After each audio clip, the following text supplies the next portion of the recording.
Herkese yeniden merhaba, ben Damla. Bugün sizlerle bu üzerimdeki bomber ceketin yapımını paylaşacağım. Ben bu ceketi çok sevdim, gerçekten çok sevdim. Yaparken çok fazla aksilikle karşılaştım ama yılmadım, bıkmadım, bırakmadım ve bu ceketi tamamladım. Şöyle bir sıkıntısı var ki yakanın bu fermuarla birleşim yerini birazcık yapamadım. Daha sonra onu düzeltmeye çalışırken şurada sökerken falan ip çekmişim. Orada böyle 2 sıra ip izi var maalesef. Ama ona da ben artık nazarlık dedim, yani yapabilecek hiçbir şeyim yoktu. Ben aslında bu ceketi şöyle çift taraflı yapacaktım. Gördüğünüz gibi içi de tertemiz. Ama böyle hiç normal bir renk polar kumaş bulamadım. Yani siyah arıyordum ama bir türlü bulamadım. Sarıyı da yani dışarıdan çok giyeceğimi düşünmediğim için içine şöyle bir tane iç cep yaptım. Siz isterseniz aynı teknikle çift taraflı ceket de yapabilirsiniz. Dışına da şöyle Ümraniye'deki parçacılardan 5 liraya aldığım bir kumaşı kullandım. Böyle yağlı boya deseni var. Aşırı hoşuma gitti benim gerçekten. Yani böyle dışı naylon parlak bir kumaş. Böyle bomber ceket için hem yağmurda falan da giymek için çok güzel bir kumaş olduğunu düşünüyorum. Şimdi daha fazla uzatmadan ceketi nasıl yaptığıma geçebiliriz. Eğer videom hoşunuza giderse beğen butonuna basmayı ve videoların devamını görmek isterseniz kanalıma abone olmayı unutmayın. Kendinize çok iyi bakın. Öncelikle malzemeleri sayarak başlayacağım. Montumun dışı için böyle bir kumaşım var. Bu kumaş bana fazla yetti ve kendisi de 1,5 metre kadardı. Çok naylonumsu bir kumaş. Böyle masa örtüsüne birazcık benziyor. Üzerindeki deseni çok beğendiğim için almıştım. Ayrıca bu kumaşı Ümraniye'deki parçacılardan aldım. 5 TL'ye almıştım. Daha sonra montum sıcak tutması için içine astarlı yapacağım. Ve astarımı da polardan yapmaya karar verdim ki böyle sıcacık yumuşacık bir ceket olsun istedim. Ve bir tane de fermuara ihtiyacımız var. Fermuarımız mont fermuarı olması gerekiyor. Yani uçlarının ayrılması gerekiyor. Ben bu fermuarı da yine Ümraniye'den 1 TL'ye almıştım ve gerçekten güzel bir fermuar. Ve böyle bir lastik kullanacağım. 2 metre kadar lastikten çok rahat bir şekilde çıkarabilirsiniz. Ben ilk önce kol uçlarına, altına ve yakasına da lastik kullanmaya karar vermiştim. Ama daha sonradan yakasına ve kol uçlarına ribana kumaş kullandım. İlk olarak ceketimin dışında kullanacağım kumaşımı alıyorum ve seriyorum. Daha sonra bunu tek yöne doğru 4'e katlıyorum. Burada benim kumaşımda hata var gördüğünüz gibi. Böyle 2 tane yerinde desen çıkmamış. Onu ben böyle üst tarafa alıyorum ki alt tarafta kalmasın, yoksa yanlışlıkla oradan da kesebilirim diye. Kalıp içinse böyle bir hırkamı kullanacağım. Burada istediğiniz herhangi bir şey de kullanabilirsiniz. Yani bir sweatshirt falan da olabilir. Sadece temel beden kalıbını kullanacağım zaten. Bu hırka bana birazcık uzun. Yani ceketimi bu boyda yapmak istemiyorum. Onun için hırkamı üzerime giydim ve ceketimin hangi uzunlukta olmasını istiyorsam orayı iğneyle işaretledim. Hırkamın üzerinde şu anda iğne var, ona göre keseceğim. Hırkamı 2'ye katlıyorum ve kat yerinden kumaşımın kat yerine yerleştiriyorum. Hırkamı kumaşıma yerleştirirken üst kısmına birazcık siyahlıklar kalmasını istiyorum. Çünkü bu çiçek desenli yerden kumaşım çok fazla kalmayacak. Yani oradan kolları çıkaramam ve kolları sadece kumaşın siyah bölümünden çıkarmam gerekiyor. Beden parçasıyla kolların bütünlüğünü sağlayabilmek için direkt bütün deseni kullanmak yerine üst kısma birazcık siyahlık bırakmaya karar verdim ve ona göre yerleştiriyorum. Burada aslında ön parçamız fermuarlı olacağı için buraya pay bırakmamız gerekiyor. Yani onları ayrı ayrı kesmemiz gerekiyor. Ama ben ceketimin önündeki desen tüm bir şekilde durmasını istediğim için ön parçaları tek parça halinde kesip daha sonra 2'ye böleceğim ve fermuar payını göz ardı edeceğim. Bu için işaretlediğim yerden hırkamı katlıyorum ve dikiş yerlerinden kumaşımı kesiyorum. Ve böylece 2 tane arka parça elde ettim. Şimdi bu parçalardan bir tanesini ayırıyorum kenara. Kol kısmını birazcık tıraşlıyorum gördüğünüz gibi. Yakasını biraz daha derinleştiriyorum. Ve daha sonra bu parçalarımı kat yerinden ayırıyorum. Ve böylece ön parçalarımı sağ sol bir şekilde elde etmiş oldum. Şimdi arka parça ve ön parçalarımı yüzleri birbirine gelecek şekilde üst üste yerleştiriyorum ve omuzlarından düz dikişle dikip sürfüle çekiyorum. Diktikten sonra bu şekilde görünüyor. Şimdi bu araya kollarımı keseceğim. Kumaşımın siyah kısmını yine aynı şekilde 4'e katlıyorum ve hırkamın kolunu kat yerinden kumaşımın kat yerine yerleştiriyorum. Hırkamın kolundaki lastiği içeri kıvırarak o şekilde dikiş yerlerinden kesiyorum. Kol kıvrımına da dikkatli bir şekilde veriyorum. Ve kol parçalarımı kestikten sonra bu şekilde ayırıyorum ve bir tarafını birazcık tıraşlıyorum. Burası ön tarafa denk gelecek. İğneyle işaretliyorum.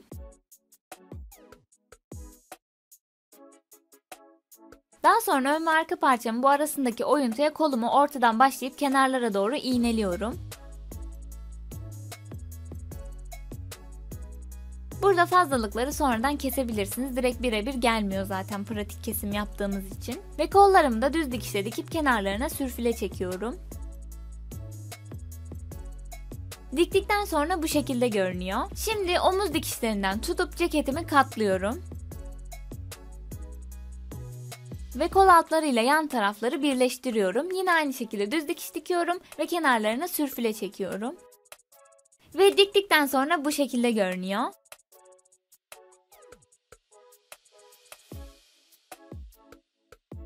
Bu şekilde düzüne çevirdiğimde de ceketimin kabataslak görüntüsü ortaya çıktı zaten. Şimdi burada ben yalancı fileto cep yapacağım. Yine kendim böyle birazcık uydurarak yaptım açıkçası ama böyle çok daha kolay oluyor fileto cepten. Bu şekilde lastiğimden 2 tane parça kestim ve ceketimde nerede olmasını istiyorsam ona göre yer belirliyorum ve lastiğin bir başına bir de sonuna iğne takıyorum, işaretliyorum yerini. Daha sonra bu iğnelerin arasını keserek açacağım ama direkt iğnelerin olduğu kenara değil de 1 santim daha içeriden yapacağım, yani 2 santim daha kısa olacak mesafe. Orayı gördüğünüz gibi dümdüz direkt kesiyorum.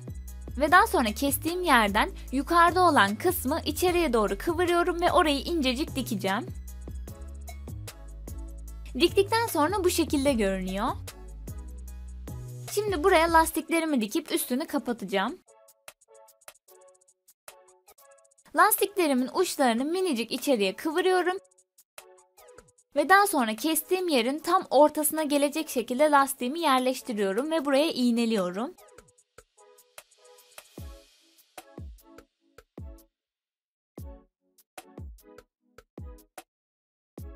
Parmağımla gösterdiğim yerlerden, yani 3 tarafından dikeceğim. Bunu dikerken direkt düz dikiş kullanıyorum.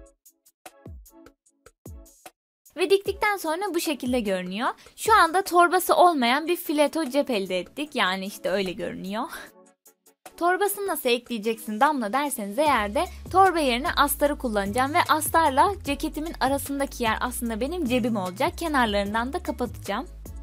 Ve şimdi ceketimin altındaki lastiği geçireceğim. Zaten bumper ceketlerin olayı altında, kollarında ve yakasında böyle bir lastik olması. Lastiğimi gördüğünüz gibi 2'ye katlıyorum ve ortasını buluyorum. Oraya bir iğne takıyorum. Daha sonra tekrardan 2'ye katlıyorum ve yine kat yerine iğne takıyorum. Ve böylece eşit aralıklarla 4'e bölmüş oluyorum lastiğimi. Daha sonra ceketimi de bu şekilde 2'ye katlıyorum ve arkasının ortasını buluyorum. Ve diğer iğneleri de bu yan dikişler denk gelecek. Onları işaretlememe gerek yok zaten. Lastiğimin tam ortasındaki iğneyi ceketimin orta kısmına denkleştiriyorum ve iğneliyorum. Ve dikiş yerleriyle yan taraflardaki iğneleri de denkleştiriyorum. Uç kısmına geldiğimde ise kumaştan şöyle bir 1 santim daha dışarı taşıracak şekilde lastiğimi iğneliyorum. Burada dikkat etmemiz gereken şey, lastiği direkt kumaşımın üzerine koyuyorum. Yani kenarına falan koymuyorum. Direkt üstüne geliyor. Ve lastiğimle ceketimin alt kısmını kenarından birleştireceğim. Dikerken burada lastiği çekerek dikmem gerekiyor. Yani bu şekilde kumaşa da büzgü vermiş olacağım. Böyle elimle gere gere iğnelerin arasından dikeceğim. Ve diktikten sonra bu şekilde görünüyor. Lastiğimi bu şekilde tersine çevirdiğimde ceketimin altının nasıl göründüğü ortaya çıkıyor.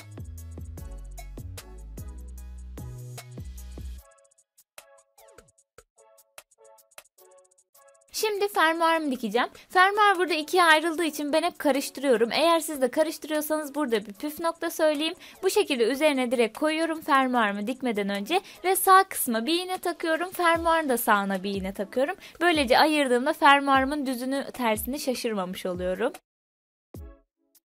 Eğer fermuar dikmeyi bilmiyorsanız sağ üst köşede çıkan videodan ayrıntılı bir şekilde öğrenebilirsiniz.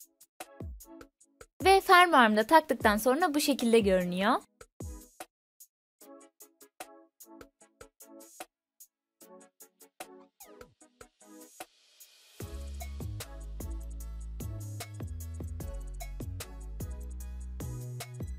Şimdi bu ceketin aynısından polar kumaşımdan bir tane daha diktim. Bunun yapımını göstermeyeceğim çünkü zaten az önce yaptığım şeyleri sadece farklı bir kumaşla yaptım. Astarım da bu şekilde görünüyor. Şimdi biz buna iç cep yapacağız. Bunun için bir dikdörtgen kumaş kestim. Ben direkt telefonumun ölçülerinde bir dikdörtgen kestim.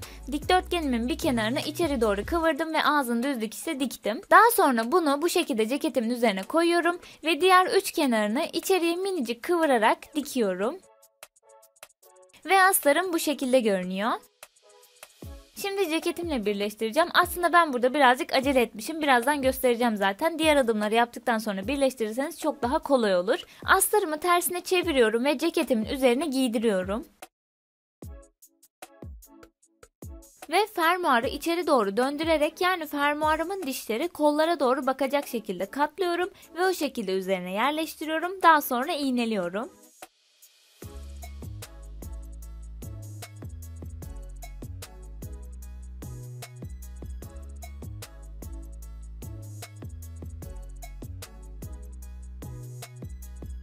Buralardan da düz dikişle dikiyorum. Diktikten sonra bu şekilde görünüyor. Şimdi kol lastiklerimi geçireceğim. Az önce acele ettim dediğim şey aslında buydu. Direkt bu dışında kullandığımız kumaşın kollarını ve yakasını taktıktan sonra astarla birleştirseydim çok daha rahat ederdim. Siz öyle yapın, ben yanlış yaptım. Lastiğimi koluma göre ölçüyorum ve dikiş payı bırakacak şekilde kesiyorum. Ben burada lastikle gösterdim ama daha sonra aynı adımları ribana kumaşımla yaptım. Eğer siz de ribana kumaşı bulabiliyorsanız ribanadan yapmanızı öneririm. Hatta alt kısmı da ribanadan yapın. Ama herkesin ulaşamayacağı bir şey olduğunu bildiğim için lastikle de yapıldığını göstermek için yaptım aslında. Burada önemli olan tek şey aslında lastiğinizin çok fazla sert olmaması. Böyle biraz daha yumuşak bir lastik tercih ederseniz hiç rahatsız etmez. Lastiğimin uçlarını zikzak dikişle birleştiriyorum. Ve diktikten sonra bu şekilde dikiş yerlerini denk getirerek kolumun ucuna dikiyorum. Yine aynı şekilde gerdirerek diktim ben burada. Diktikten sonra bu şekilde görünüyor. Ve tersine çevirdiğimde aslında manşetlerim hazır oluyor.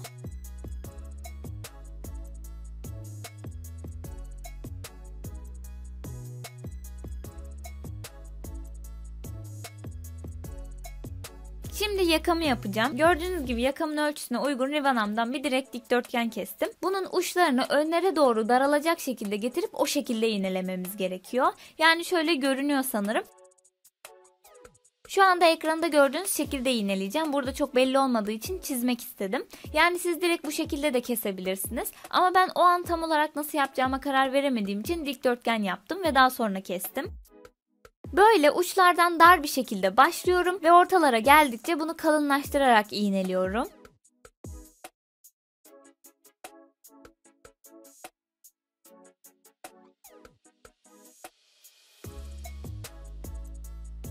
Ve buraları esnek dikişle diktim.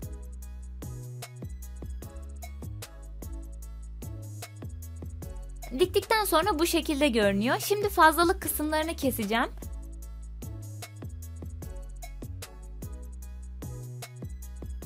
Ve kesince nasıl bir yaka olduğu daha iyi göründü sanırım. Bomber ceketi, aslında bomber ceket yapan en önemli şey bence buydu ve bunu da halletmiş olduk. Yakayı temizledikten sonra astarı kapatmaya geldi sıra. Öncelikle kollardan başlayacağım çünkü kollar benim en çok kafamı karıştıran şey. Ceketlerimin ikisini de ters yüzü bana bakacak şekilde açıyorum ve seriyorum. Daha sonra kollarını bu şekilde üst üste koyuyorum. Daha sonra dış cephemdeki kumaşımı birazcık geriye alıyorum ve astarımın kolunu şöyle ona doğru katlıyorum. Manşetimi astarın içine doğru sokarak uçlarını bu şekilde iğneliyorum. Burayı direkt gösterdiğim şekilde dikeceğim. Yani böyle kulak gibi oradan tutacağım ve o şekilde dikeceğim. Diğer kolu da yaparken zaten göreceksiniz. Ben bunu videolarda izlediğimde hiç anlamıyordum. Eğer siz de şu anda anlamıyorsanız yaparken mutlaka öğreniyorsunuz. Eğer yapacak olursanız bu videoyu açıp bakın. Çünkü böyle direkt yaparken öğrenilecek bir şey bence bu.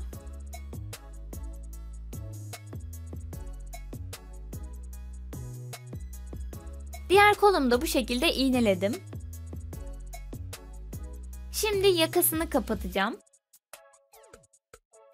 Yakamın ribanasını içeri doğru kıvırıyorum ve direkt astarımın ve dış kumaşımın yakasını birbirinin üzerine oturtturup iğneliyorum. Burada dikkat etmemiz gereken şey bu yakadaki kullandığımız ribanayı içeriye doğru katlamak.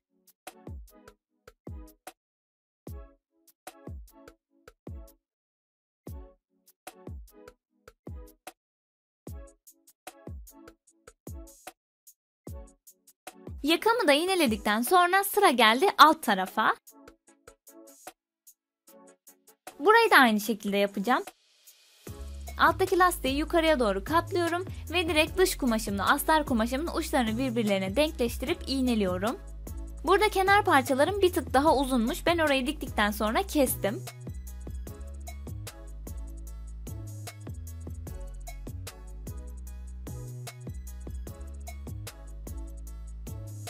Parmağımla gösterdiğim yerlerden dikeceğim ve bu tulum astar denilen şeyi sonunda başarmış olduk.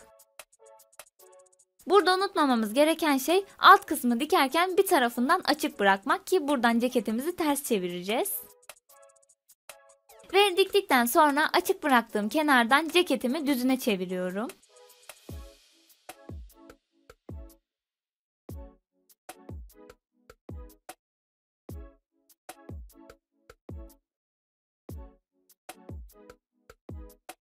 Gördüğünüz gibi kollar çok mükemmel bir şekilde birleşmiş oldu. Aynı şekilde yakam ve alt kısmım da öyle.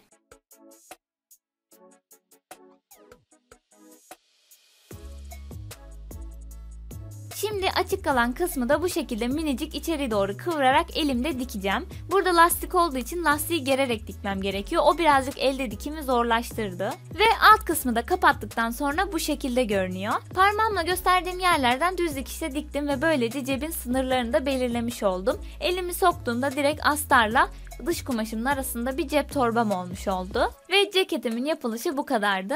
Eğer videom hoşunuza gittiyse beğen butonuna basmayı ve videoların devamını görmek isterseniz kanalıma abone olmayı unutmayın. Kendinize çok iyi bakın.